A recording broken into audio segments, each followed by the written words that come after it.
financial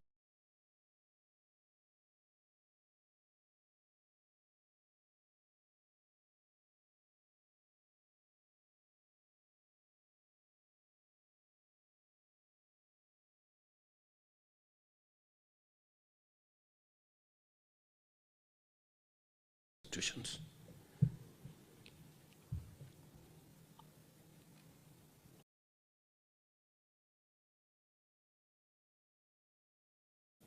And is posing an existential threat to life.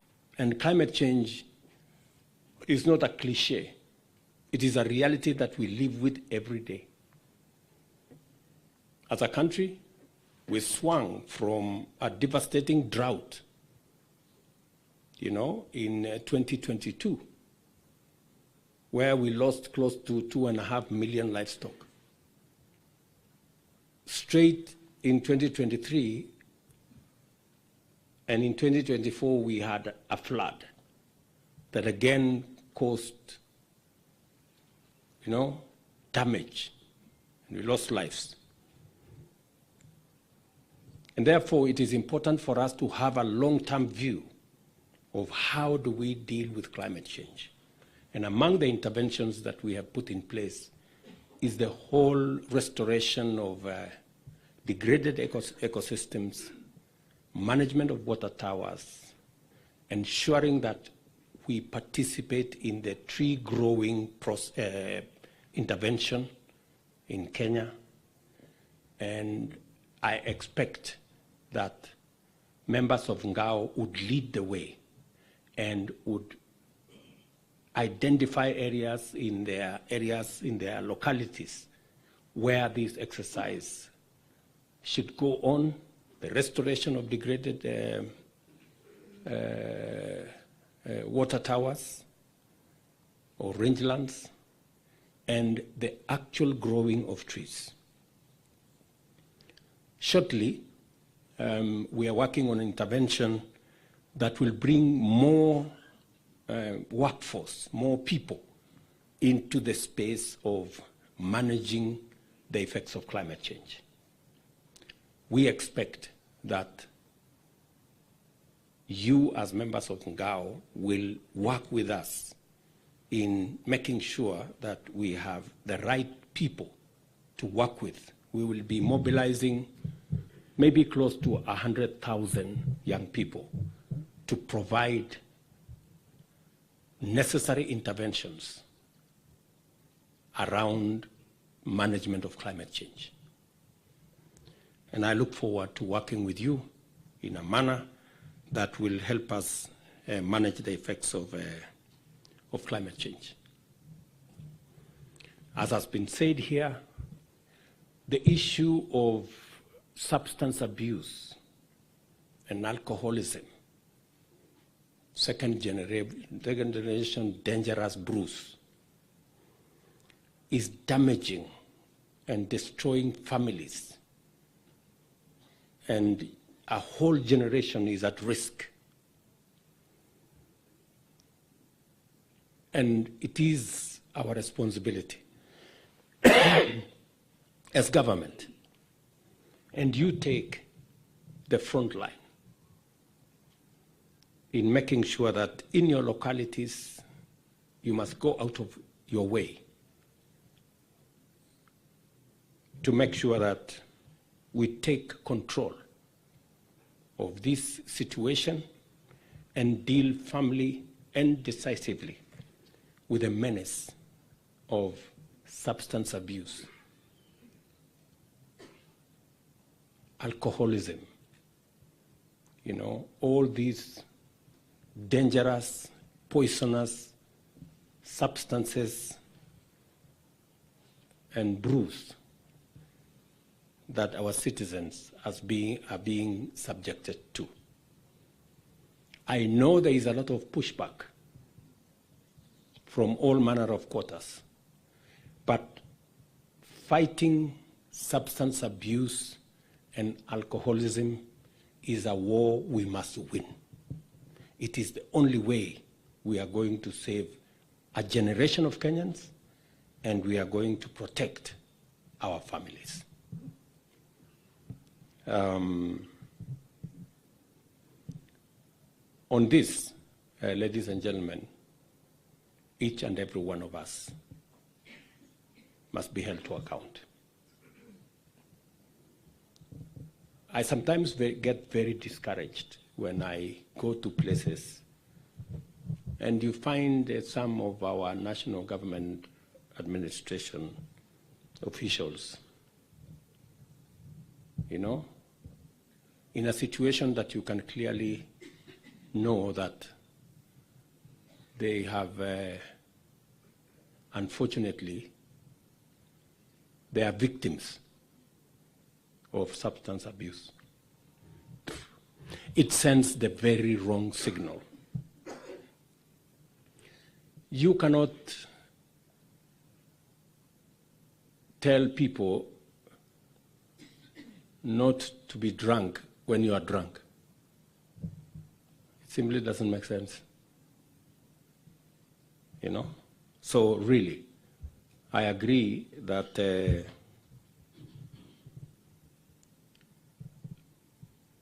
is nobody I have seen who has died because they stopped drinking or become, you know, because, you know, good people, authority comes with a lot of responsibility. If you want to exercise authority, you have to carry a lot of responsibility on yourself. You cannot issue orders to others if you are not responsible yourself. And you see, three things work together: authority, responsibility, and accountability. The more authority you have, the more accountable you must become, and the higher the accountability that is expected of you. You cannot have it any other way.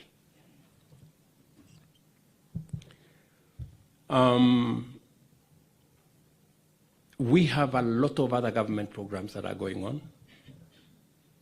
It is your responsibility to sensitize the public on what is going on. We have a whole housing program that is being rolled out across the country. We have a whole market development program. We are building close to 400 markets around Kenya for three reasons. Number one, to make sure that we have a market infrastructure that supports our production and gives an opportunity to our farmers to access markets for their produce. It's also about food security, providing infrastructure that supports storage, that support value addition, that support preservation so that we reduce on post-harvest losses. And it also begins to give us an opportunity to do value addition and make sure that we are not just selling primary products, and we can begin to access market infrastructure that increases incomes for our farmers. We have a whole program now that we are rolling out on health. You know very well how important health is. In fact, the second most important item, apart from education, is health. It's very important. And it is the reason why I have gone out of my way to build a new legal ecosystem, working with Parliament, so that we have a farmer foundation upon which to build our health infrastructure. And it became necessary for us to do this because under the old National Hospital Insurance Fund or National Health Insurance Fund, we had serious challenges. I was with the nuncio yesterday, and I've had occasion to meet with many church leaders. And the constant issue they bring to me is NHIF has not given us our refunds. NHIF owes us a lot of money. And it is because we had a challenge with NHIF. Because, for example, there was a hospital somewhere here in Kino. It was called St. Something, on some third floor of a building. And it was doing more surgeries, in quotes, than Kenyatta Hospital. In that hospital, there were more accountants than nurses, because they were gaming the NHIF system.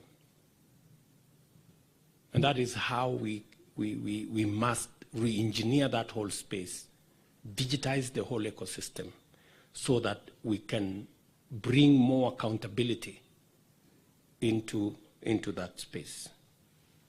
And sometimes that's the reason why you have a lot of pushback from people who go to this court and that court and the other court, because they want to protect this gaming of the system, that we end up, one person in one occasion has been amputated 10 times. Sasa kama mguu yako ilikatwa, alafu tena sijui ilimea ikakatwa tena 10 times, same person. You know, these are the kind of things that is taking our country backwards. And that is why we must, you know, provide and take the bull by the horns and tell the people operating with impunity, enough is enough. We need to get the country moving. Thank you very much for your support for the community health promoters. Yes, they are a very big resource. We are working with the county governments. I want you, as members of Ngao, to support the community health promoters so that we can better plan the health of our citizens. Community health promoters are equipped. We have 100,000 of them around Kenya, I think 100,008. And we have given a kit to each and every one of them across Kenya, bought by the national government. We contribute half their stipend because we want every locality to have a community health person who can begin to collect data for us. What are the prevalent diseases in this area, so that we can better plan ahead what kind of medical facilities, what kind of medical commodities, what kind of medicine that we need to deploy to manage the health of our nation. So again, let me ask you and your teams below you to work with us in supporting the whole ecosystem of health that we are working on. We are rolling out digital hubs. Many of you must have heard me talk about this. We changed the law on CDF to make it possible for members of parliament to establish ICT hub in every ward. It is important for you as members of this government to begin to sensitize people, begin to look out for these digital spaces so that we can begin to channel young people into those spaces and begin to equip them with digital skills support them to get digital jobs, expand digital commerce, and begin to enhance the incomes of young people across the country. I am very happy that there is a conversation that is ongoing around what to do with our village elders, the people who work under the assistant chiefs and chiefs. We need to work with that conversation and see how best to get them into the security ecosystem to support that process. So, I know I've said many things. I could still tell you more. But let me stop there for today. But to also say to you that we know the sacrifices that you make. We know the contribution that you make. I am particularly aware that sometimes you work in situations that are not optimal, but you still do your best. And I must say, I congratulate those of you who go out of their duty to do that. As has been said here, promotions are delayed, especially for the officers at the level of SECs and those above.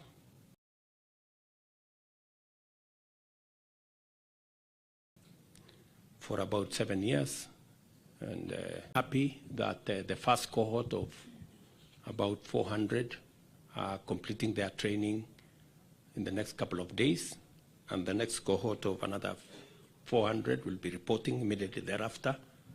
And subsequently, this process must be as efficient and frequent as is necessary for us to make sure that no officer gets stuck at any level because they haven't received the requisite training. I want to commit to you that we are going to provide resources to make sure that there is continuous training and equipment of the national government administration officers so that they can better deliver on the mandate that you have and support the governance, the administration, and the development of our country.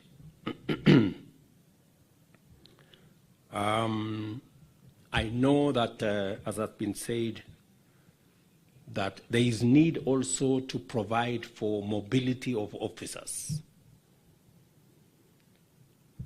We are constrained, but I undertook, for example, to carry out the modernization of the police. I think we are very well underway in modernizing both the police, the prisons, and the NYS. I want to say we are going to do the same with the national government administration officers. We are working on the first 1,000 vehicles. Maybe progressively every year we will see whether we can get 1,000 vehicles every year until we have every officer at a certain level with a car. We are going to be going the direction of electric motor vehicles, just for your information. So you will not need to struggle with looking for fuel. We will also give you a charger. So wakati uko kwa ofisi, gari ina charge hapo nje. Kitoka kwa ofisi, battery iko full, unasonga. And I am told that when the battery is full, it can do 300 kilometers. So you can even charge the guy every 2 days. So you have no problem. So we are looking into that space, and I just want to